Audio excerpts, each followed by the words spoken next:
أعوذ بالله من الشيطان الرجيم. Surah At-Tawbah, Ayah 67.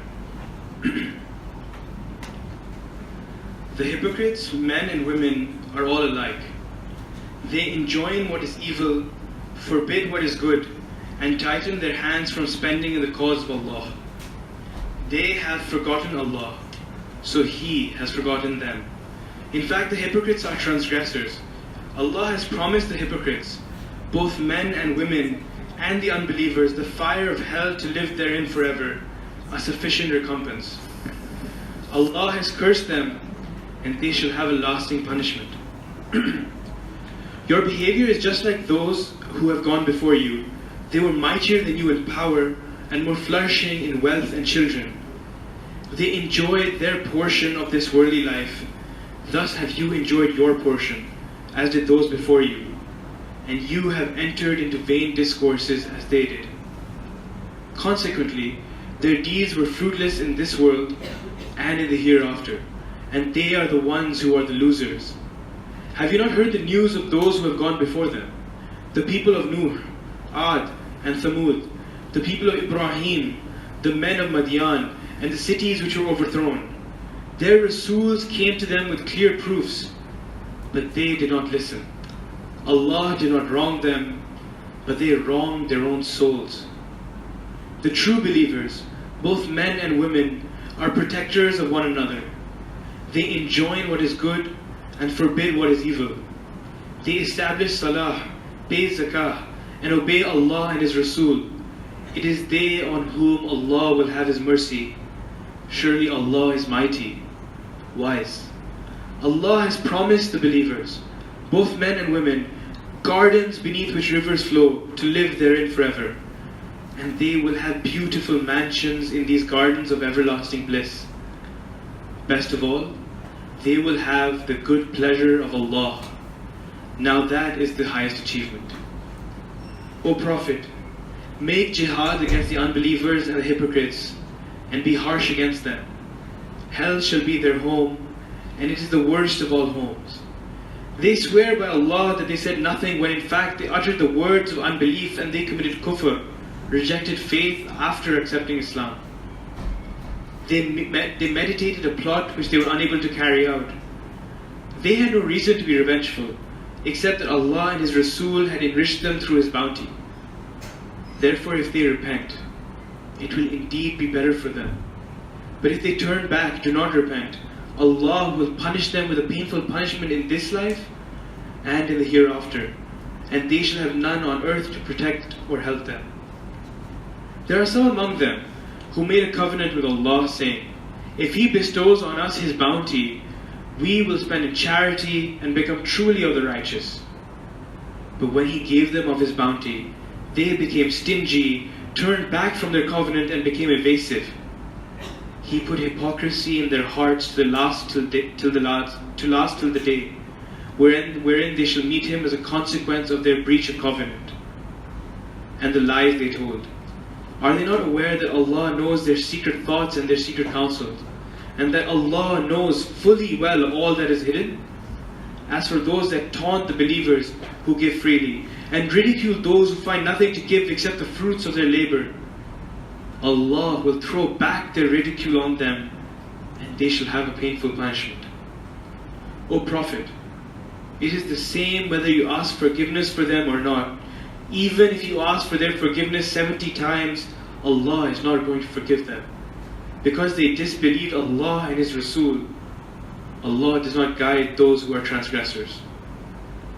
Those who remained behind, did not join the Tabuk expedition, were delighted to sit inactive behind Allah's Rasul, and they hated to make jihad with their wealth and their persons in the cause of Allah. They said to each other, do not go forth in the heat. Say to them, the fire of hell is much more severe in heat. If only they could understand. Let them laugh a little. Much will they weep as a recompense for what they have earned. From now on, if Allah brings you back to them, and any of them ask your permission to go forth for jihad, say, you shall never be allowed to go forth with me, nor fight an enemy in my company. You chose to sit inactive on the first occasion, Therefore you shall now stay with those who lag behind. You shall never offer funeral prayer for any of them who dies, nor shall you attend their burial. For they have denied Allah and His Rasul, and died while they were transgressors. Let neither their wealth nor their children dazzle you. Through these things Allah wants to punish them in this world, and let their souls depart while they are still disbelievers. Whenever a surah is revealed saying, believe in Allah and make jihad along with His Rasul, capable people among them ask you for exemption, saying, please leave us with those who are to stay at home. They prefer to be with those who remain behind. As a result, a seal was set upon their hearts so that they do not understand. But the Rasul and those who believe with him make jihad with their wealth and their persons.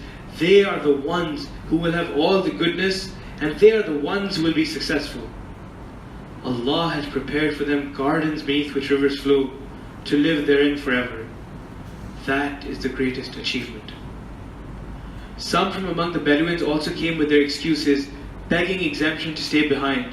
Thus those who lied to Allah and His Rasul sat inactive. Soon a painful punishment shall seize those of them who disbelieved. There is no blame on the disabled, the sick, and those lacking the means to stay behind so long as they are sincere to Allah and His Rasul. There is no ground of blame against those righteous people. Allah is forgiving, merciful. Likewise, there is no blame on those who came to you and requested the conveyance to the battlefront, and you said, I am unable to provide you with a conveyance. And they returned with their eyes streaming with tears. They were filled with sorrow that they had no resources of going forth to the battlefield at their own expense. The ground of blame is only against those who begged exemption, although they are rich. They preferred to be with those who remain behind. Allah has set a seal upon their hearts, so they do not know what they missed.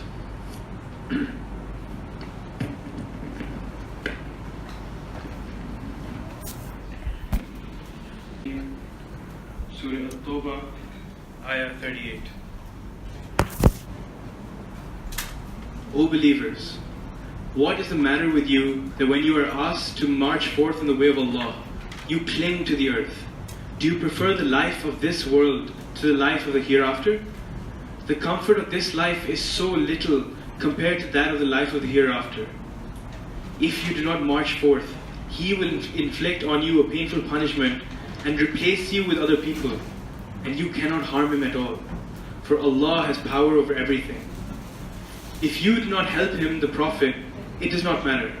Allah did help him when the unbelievers drove him out of his town, the second of two, while the two were in the cave, and the enemy came to the opening of the cave. He said to his companion Abu Bakr, do not worry, Allah is with us. So Allah sent down His serenity on him and strengthened him with forces which you could not see. Thus He made the word of the unbelievers lowest, while the word of Allah remains supreme. Allah is Almighty, All-Wise. March forth whether you are equipped lightly or heavily, and make jihad, exert your utmost struggle in the way of Allah with your wealth and your persons. This is best for you if you understand. As for the hypocrites, if the gain would have been immediate and the journey short, they would have certainly accompanied you. But the long journey in the Tabuk expedition was too hard for them. To justify their not accompanying you, they would even swear by Allah, if we were able, we would certainly have marched with you. By doing so, they are destroying their own souls, for Allah knows that they are liars. Allah forgives you. But why did you, O Muhammad, give them leave to stay behind? You yourself should not have given them leave, before it became clear to you which of them spoke the truth and which of them lied. Those who believe in Allah and the last day will never ask you for exemption from fighting with their wealth and their persons. Allah is aware of those who are righteous. Only those people ask for exemption who do not believe in Allah and the last day, whose hearts are filled with doubt and are wavering because of their doubts. If they had intended to march forth, they would certainly have made some preparation for it. But Allah did not like their going forth, so He made them lag behind, and they were told, stay behind with those who are staying. Had they gone with you, they would have added nothing but mischief, and they would have made efforts to create disorder among your ranks. And there were some among you who would have listened to them. Allah knows the wrongdoers. Indeed, they had plotted sedition before and created disturbance to make you unsuccessful until the truth came and the decree of Allah prevailed, even though they disliked it. Among them there is someone, Ja'ad bin Qais, who said, "Grant me exemption and do not expose me to temptation of Roman women's beauty. Have they not fallen into temptation of telling lies, double dealing, and hypocrisy already? Surely hell has encircled these disbelievers. If you gain success, it grieves them. But if you face a setback, they say, 'We have taken our precautionary measures,' and they turn away rejoicing. O Prophet, tell them, nothing will happen to us except what Allah has ordained for us. He is our protector. And in Allah let the believers put their trust. Further, tell them, can you expect for us anything other than two glorious things, victory or martyrdom? But we are waiting for Allah to afflict you with punishment either from Himself or by our hands. So wait if you will. We too are waiting. Say, whether you give willingly or with reluctance, it will not be accepted from you, for you are the people who are transgressors. The reasons which prevent their contributions from being accepted are that they disbelieve in Allah and His Rasul, that they come to offer salah but reluctantly, and that they offer contributions but unwillingly. Let neither their wealth nor their children dazzle you. In reality, Allah intends to punish them with these things in this life, and that their souls may depart while they are still unbelievers. They swear by Allah that they are indeed believers like you, yet they are not of you. In fact, they are afraid to appear to you in their true colors. If they could find a place of refuge or a cave or any hiding place, they would certainly run to it with an obstinate rush. There are some among them who criticize you, O Muhammad, concerning the distribution of sadaqah. If they are given from it, they are pleased. And if they are not given from it, lo, they are full of rage. It would have been better for them if they had only been pleased with what Allah and His Rasul had given them and said, Allah is all sufficient to us. Soon Allah will give us of His bounty, and so will His Rasul. Indeed, to Allah do we turn our hopes.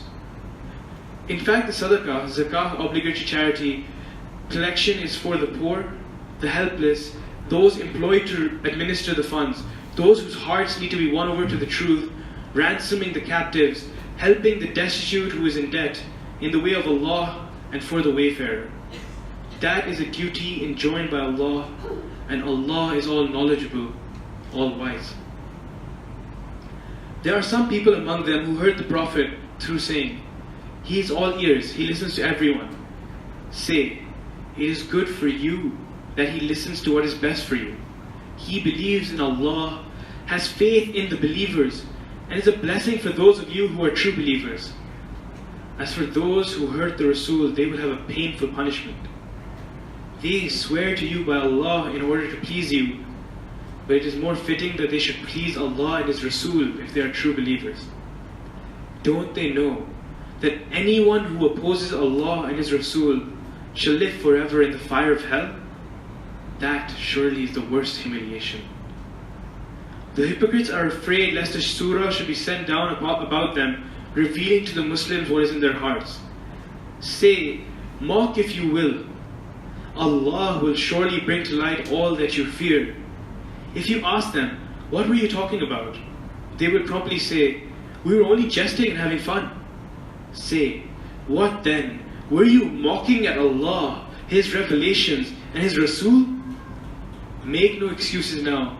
You have rejected faith after your belief, even if we may pardon some of you who are not serious in participating. We will punish others amongst you because they are criminals.